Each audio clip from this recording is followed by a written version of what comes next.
নমস্কার বন্ধুরা, মন ব্লগে সবাইকে স্বাগত জানাই। আজকে বানাবো ফুলকপির চপ। তো ফুলকপির চপ বানানোর জন্য আগে ফুলকপিটাকে ছোট ছোট করে কেটে নিতে হবে। এইরকম ছোট ছোট করে কেটে নিতে হবে। দেখুন, এরকম ছোট ছোট করে কেটে নিতে হবে।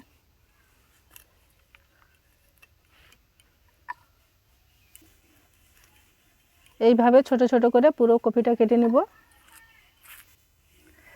ফুলকপিটাকে কেটে ধুয়ে পরিষ্কার করে নিয়ে চলে এসেছি। এবার কড়াইটা উনুনে বসিয়ে দিলাম, গ্যাসটা জ্বালিয়ে নিলাম।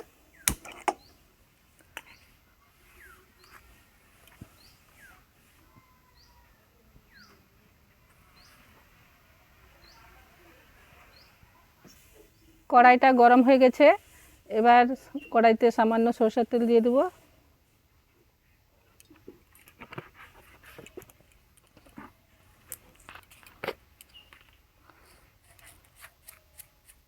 তেলটা গরম হয়ে গেছে। এবার কিছুটা পাঁচ ফোড়ন দিয়ে দেব।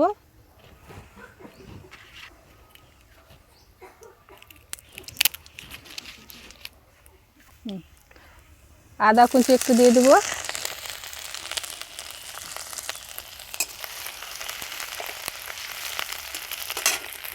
তেজপাতা দিয়ে দেব।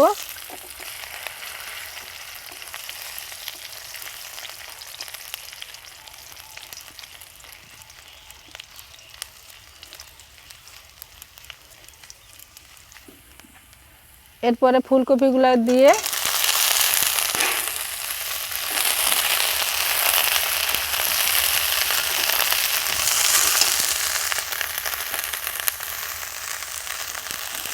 পরিমাণ মতো লবণ দিয়ে দিলাম।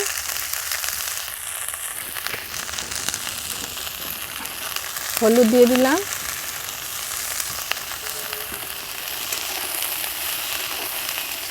এবার এটা হালকা আঁচে ঢাকা দিয়ে দিয়ে ভাজতে হবে, যাতে ফুলকপিটা নরম, যতক্ষণ না নরম হচ্ছে ততক্ষণ ঢাকা দিয়ে দিয়ে ভাজতে হবে এটা।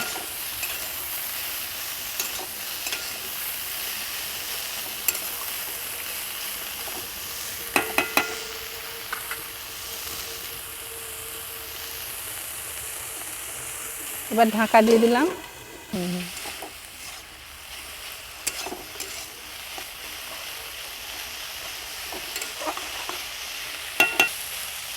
এইভাবে ঢাকা দিয়ে দিয়ে ভেজে নিতে হবে। দেখুন, ফুলকপিটা এবার ভাজা হয়ে গেছে। এরপর এর মধ্যে কয়েকটা মশলা দিতে হবে।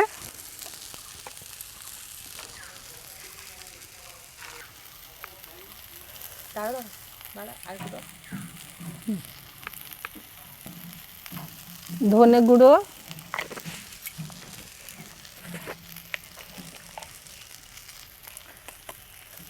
জিরে গুঁড়ো,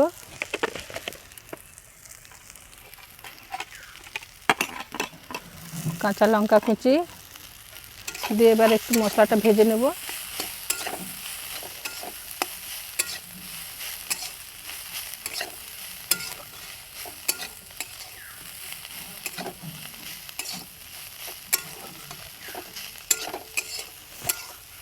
আগে থেকে 3টে আলু সিদ্ধ করে রেখেছিলাম, সেই আলু সিদ্ধগুলো এতে দিয়ে দেব।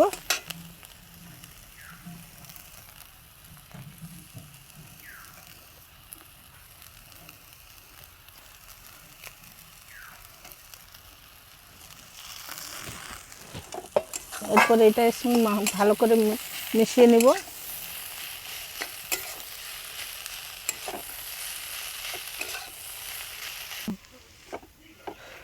এরপর কিছুটা ধনে পাতা,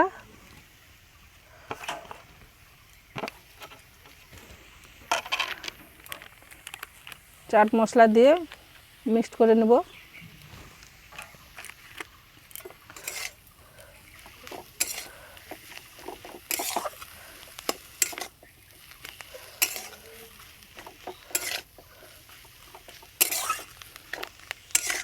দেখুন, আমার ফুলকপির চপের জন্য পুর একদম রেডি।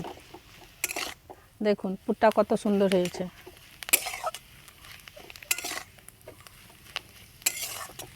এবার এটা একটা থালাতে নামিয়ে নিয়ে ঠান্ডার জন্য দিয়ে দেব।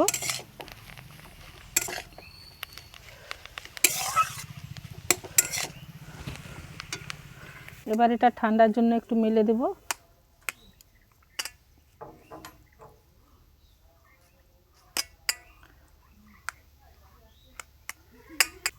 এবার এটা ঠান্ডা হতে থাকুক। এরপর আমি এটা ঠান্ডা হতে থাক।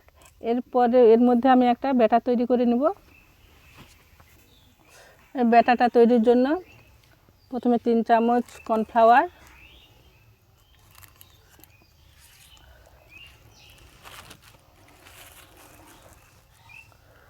3 চামচ ময়দা,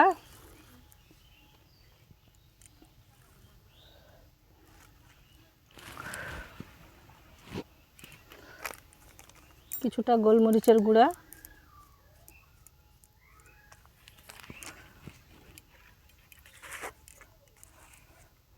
স্বাদ মতো লবণ দিয়ে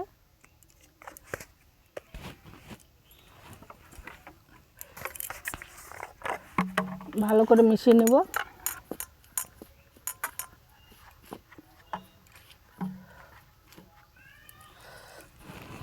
কর্নফ্লাওয়ার যদি না থাকে চালের গুঁড়ি দিয়ে করলেও করা যাবে। এরপর এটাকে জল দিয়ে আস্তে আস্তে মিশিয়ে নেব।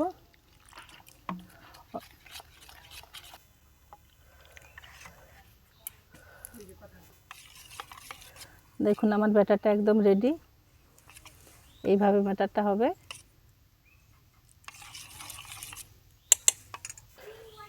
এবার ফুলকপি চপটা পুরটা আমার একদম ঠান্ডা হয়ে গেছে। এবার এটাকে ছোট ছোট চপের আকারে করে দিতে হবে। ভালো করে এটাকে মাখিয়ে নিয়ে এইভাবে চপের আকারে শেপ করে চপের আকারে শেপ করে এই বিস্কুট গুঁড়ার মধ্যে এটা গুঁড়িয়ে নিয়ে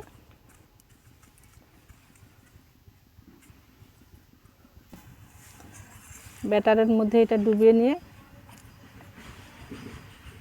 আবার বিস্কুট গুঁড়ার মধ্যে এটা দিয়ে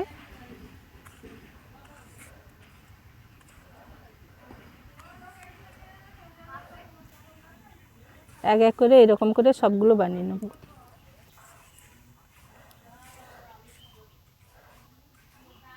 ঠিক আছে,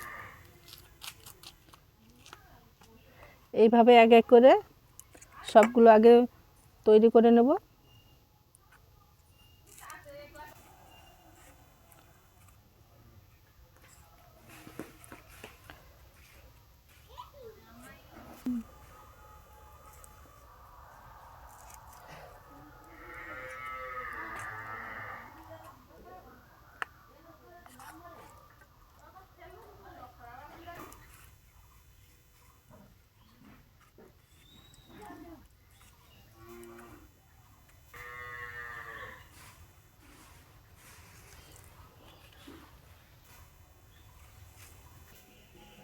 এইভাবে এক এক করে সবগুলো রেডি করে নিয়েছি।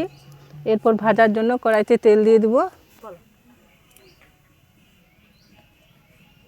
কড়াইতে তেল দিয়ে দিলাম। এবার তেলটা গরম হতে থাকুক। তেল গরম হয়ে গেছে, এবার এক এক করে ছেড়ে দেব।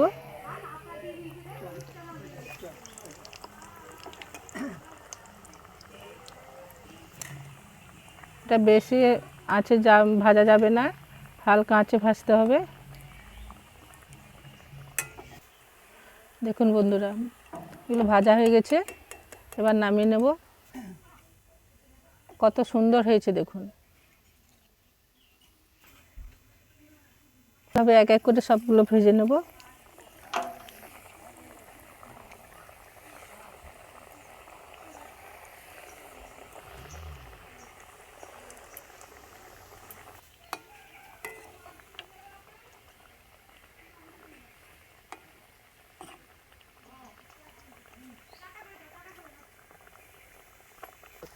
দেখুন বন্ধুরা, এইভাবে লাল লাল করে ভাজা হয়ে গেছে। একবার তুলে নেব।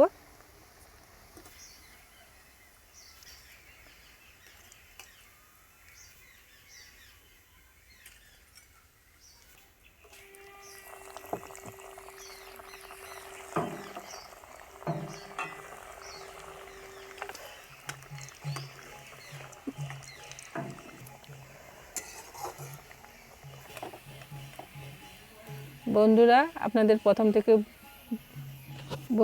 আপনাদের প্রথম থেকে শেষ পর্যন্ত ভিডিওটা দেখার অনুরোধ রইল। দেখুন আমার সবগুলো ভাজা হয়ে গেছে। দেখুন বন্ধুরা চপগুলো কি সুন্দর হয়েছে, মুচমুচে। আর শব্দ শুনে আপনারা নিশ্চয়ই বুঝতে পারছেন কতটা মুচমুচে হয়েছে। এর উপর একটু বিট নুন ছড়িয়ে খেতে হবে, দেখবেন দারুণ লাগবে। বিকেলে চায়ের সঙ্গে এটা করে খাবেন, দেখবেন দারুণ লাগবে।